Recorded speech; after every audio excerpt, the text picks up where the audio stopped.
യോഹന്നാൻ എഴുതിയ സുവിശേഷം അധ്യായം 3. യഹൂദ പ്രമാണികളുടെ കൂട്ടത്തിൽ നിക്കോദേമോസ് എന്നു പേരുള്ള ഒരു പരീശൻ ഉണ്ടായിരുന്നു.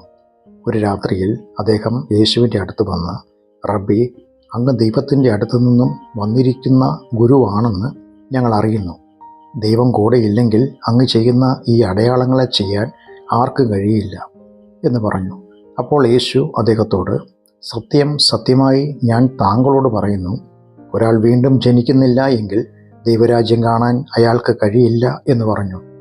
നിക്കോദേമോസ് യേശുവിനോട്, പ്രായം ചെന്ന ഒരു മനുഷ്യൻ വീണ്ടും ജനിക്കുന്നത് എങ്ങനെയാണ്? അമ്മയുടെ ഗർഭാശയത്തിൽ രണ്ടാമതും പ്രവേശിച്ച് ജനിക്കുക സാധ്യമാണോ എന്ന് ചോദിച്ചു. അതിന് യേശു, സത്യം സത്യമായി ഞാൻ താങ്കളോട് പറയുന്നു, വെള്ളത്താലും ആത്മാവിനാലും ഒരാൾ ജനിച്ചില്ല എങ്കിൽ ദൈവരാജ്യത്തിൽ പ്രവേശിക്കാൻ അയാൾക്ക് കഴിയില്ല. ജഡത്തിൽ നിന്നും ജനിക്കുന്നത് ജഡമാകുന്നു, ആത്മാവിൽ നിന്നും ജനിക്കുന്നത് ആത്മാവാകുന്നു. താങ്കൾ വീണ്ടും ജനിക്കണമെന്ന് പറഞ്ഞതുകൊണ്ട് ആശ്ചര്യപ്പെടരുത്. കാറ്റ് അതിനിഷ്ടമുള്ള ഇടത്തേക്ക് വീശുന്നു. അതിൻ്റെ ശബ്ദം നിങ്ങൾ കേൾക്കുന്നുവെങ്കിലും അതെവിടെ നിന്ന് വരുന്നുവെന്നും എവിടേക്ക് പോകുന്നുവെന്നും അറിയുന്നില്ല. ആത്മാവിനാൽ ജനിച്ചവനൊക്കെയും അതുപോലെയാണ് എന്ന് ഉത്തരം പറഞ്ഞു. ഇതെങ്ങനെ സംഭവിക്കുമെന്ന് നിക്കോദേമോസ് യേശുവിനോട് ചോദിച്ചു. യേശു ഉത്തരം പറഞ്ഞത്, താങ്കൾ ഇസ്രായേലിൻ്റെ ഉപദേശകനായിരുന്നിട്ടും ഈ കാര്യങ്ങൾ അറിയുന്നില്ലേ?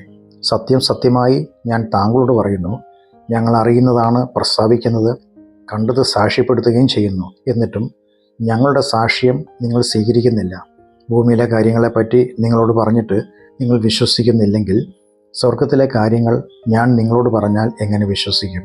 സ്വർഗത്തിൽ നിന്നിറങ്ങി വന്ന മനുഷ്യപുത്രനല്ലാതെ മറ്റാരും സ്വർഗത്തിൽ കയറിയിട്ടില്ല.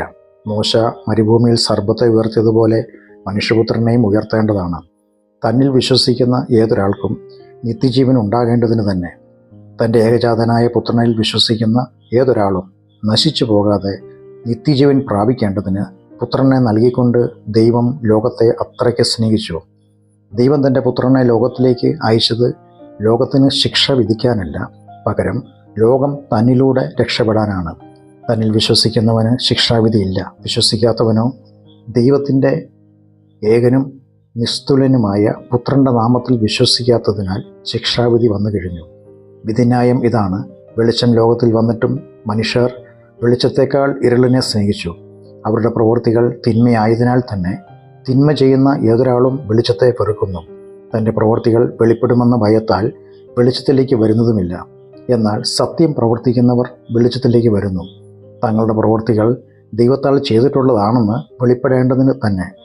അതിനുശേഷം യേശു ശിഷ്യരുമായി യഹൂദ ദേശത്ത് ചെന്നു. അവരോടൊപ്പം അവിടെ സമയം ചെലവഴിച്ചുകൊണ്ട് സ്നാനപ്പെടുത്തിക്കൊണ്ടിരുന്നു. ശാലേമിനടുത്തുള്ള ഐനോനിൽ ധാരാളം വെള്ളമുണ്ടായിരുന്നതുകൊണ്ട് യോഹന്നാനും അവിടെ സ്നാനപ്പെടുത്തുന്നുണ്ടായിരുന്നു. ആളുകൾ സ്നാനം സ്വീകരിക്കാൻ വന്നുകൊണ്ടിരുന്നു. യോഹന്നാനെ അതുവരെ ജയിലിൽ അടച്ചിരുന്നില്ല. യോഹന്നാൻ്റെ ശിഷ്യരിൽ ചിലർ ഒരു യഹൂദനുമായി ശുദ്ധീകരണം സംബന്ധിച്ച് ഒരു തർക്കമുണ്ടായി. അവർ യോഹന്നാൻ്റെ അടുത്ത് വന്ന്, റബ്ബി, യോർദാൻ അക്കരെ അങ്ങയോടുകൂടെ ഉണ്ടായിരുന്നയാൾ, അങ്ങ് സാക്ഷ്യപ്പെടുത്തിയ ആൾ തന്നെ ഇതാ സ്നാനപ്പെടുത്തുന്നു. എല്ലാവരും അദ്ദേഹത്തിൻ്റെ അടുത്തേക്ക് പോകുന്നുവെന്ന് പറഞ്ഞു. അതിന് യോഹന്നാൻ ഉത്തരം പറഞ്ഞത്, സ്വർഗത്തിൽ നിന്നും നൽകപ്പെട്ടിട്ടില്ലാതെ ഒരു മനുഷ്യനും ഒന്നും ലഭിക്കുന്നില്ല. ഞാൻ ക്രിസ്തുവല്ലെന്നും അദ്ദേഹത്തിന് മുമ്പായി അയക്കപ്പെട്ടവൻ ആണെന്നും ഞാൻ പറഞ്ഞതിന് നിങ്ങൾ തന്നെയാണ് എനിക്ക് സാക്ഷികൾ. വധുവുള്ളവനാണ് വരൻ. വരൻ്റെ സ്നേഹിതനോ അടുത്തുനിന്ന് വരൻ്റെ സ്വരം കേട്ട് അത്യന്തം ആഹ്ലാദിക്കുന്നു. അതുകൊണ്ട് എൻ്റെ ഈ സന്തോഷം പൂർണ്ണമായിരിക്കുന്നു. അദ്ദേഹമോ വളരണം, ഞാനോ കുറയണം. ഉയരത്തിൽ നിന്ന് വരുന്നവൻ എല്ലാവർക്കും മീതെയുള്ളവൻ, ഭൂമിയിൽ നിന്നുള്ളവനോ ഭൗമികനാവുന്നു. അയാൾ ഭൗമികമായി സംസാരിക്കുന്നു. സ്വർഗത്തിൽ നിന്ന് വരുന്നവൻ എല്ലാവർക്കും മീതെയുള്ളവൻ. താൻ കാണുകയും കേൾക്കുകയും ചെയ്തതിനെക്കുറിച്ച് അദ്ദേഹം സാക്ഷീകരിക്കുന്നു. എന്നാൽ തൻ്റെ സാക്ഷ്യം ആരും സ്വീകരിക്കുന്നില്ല.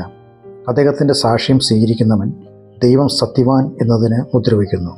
ദൈവം അയച്ചവൻ ദൈവത്തിൻ്റെ വചനങ്ങൾ പ്രസ്താവിക്കുന്നു. കാരണം അവിടുന്ന് ആത്മാവിനെ അളവ് കൂടാതെയാണ് നൽകുന്നത്. പിതാവ് പുത്രനെ സ്നേഹിച്ച് സകലവും തൻ്റെ കൈകളിൽ നൽകിയിരിക്കുന്നു. പുത്രനിൽ വിശ്വസിക്കുന്ന വ്യക്തിക്ക് നിത്യജീവൻ ഉണ്ട്. പുത്രനെ അനുസരിക്കാത്ത വ്യക്തി ജീവനെ കാണുകയില്ല. മാത്രമല്ല, ദൈവക്രോധം അവൻ്റെ മേൽ വസിക്കുകയും ചെയ്യുന്നു.